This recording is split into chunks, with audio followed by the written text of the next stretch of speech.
You know, if you're looking for good examples of bipartisan cooperation, our work in the House Financial Services Committee on digital assets is just that. This bill, the Fit for the 21st Century Act, the first ever, regulatory structure for digital assets is coming to the floor for a vote next week. I was part of a group of 6 Democrats who worked with my Republican colleagues in committee to move this bill. Similar group of Democrats in the Ag Committee as well. So we're going to get a vote next week. I'm very excited because we are operating on a 100-year-old securities law for this industry, and we need to get regulations in place. We need to protect consumers, and that's what this bill does. Congressman, it's good to have you back. We haven't asked you about Marjorie Taylor Greene yet, but as far as crypto is concerned, what does the White House not understand on this legislation? You know, I think the White House has had a great executive order on Web3. I think, Gary Gensler and the SEC are really at odds with a lot of others in the administration.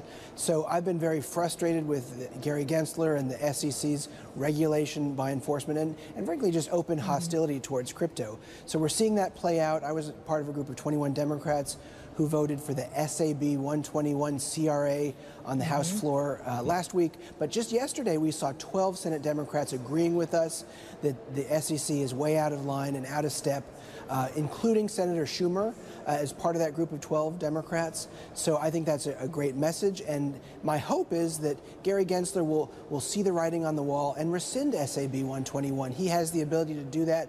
And really what he's doing is making, putting the president in a very difficult position, forcing him to choose sides. He is not serving President Biden's best interest. So what he can do is he can withdraw it and work on the custodial banking piece, which is really the big policy point here that we want to get right so that, we have, Bitcoin ETFs. We want our U.S. highly regulated banks to be able to custody those assets, and he's prohibiting them from doing that.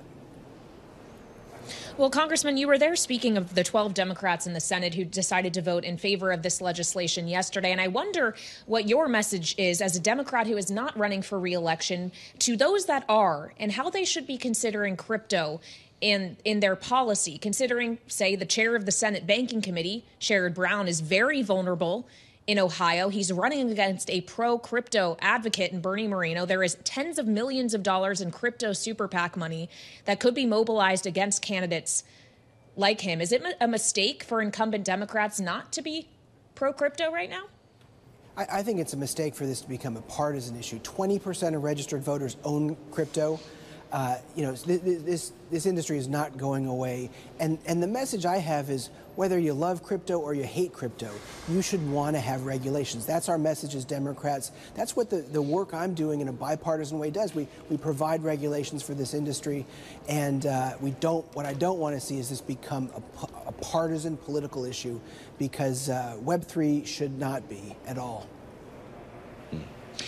Congressman, I'm not going to ask you about Marjorie Taylor Greene specifically, but when we look at the whole story here and what's been happening in the House of Representatives, the breakdown in decorum, the dysfunction that so many people talk about, people should know that you're a freshman congressman who's in fact in his senior term. You're leaving the House, and we can get into the reasons why, but I wonder if A, you're happy to be leaving because of the environment that you're surrounded in, the workplace culture, if we can call it that, in the U.S. House.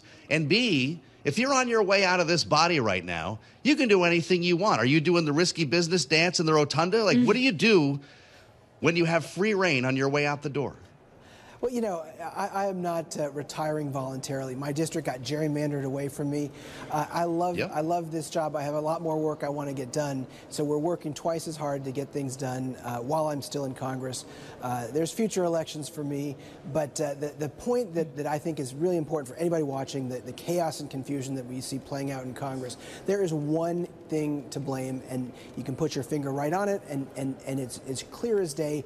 It's extreme partisan gerrymandering. I got elected to Congress in a Republican seat. It was a slightly Republican seat. Could have gone either way. I won by 3 points because pro-democracy Republicans made their voices heard, and voters had a real choice. And gerrymandering is wrecking Congress.